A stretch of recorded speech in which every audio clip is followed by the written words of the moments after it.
If you are encountering power surge issues with your USB ports in Windows 11, there is a straightforward fix you can implement.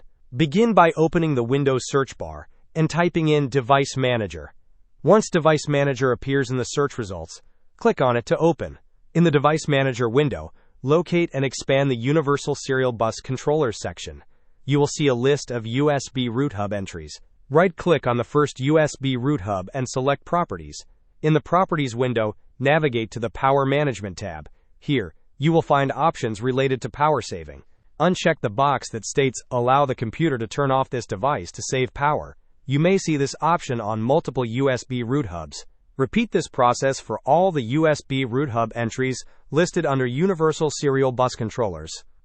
After unchecking the relevant boxes for all USB root hubs, click on OK to save your changes. This action prevents Windows from automatically powering down your USB ports, which often resolves power surge notifications. Hope this was helpful. Don't forget to like and subscribe if you enjoyed. As always, thanks for watching, and I will see you in the next video.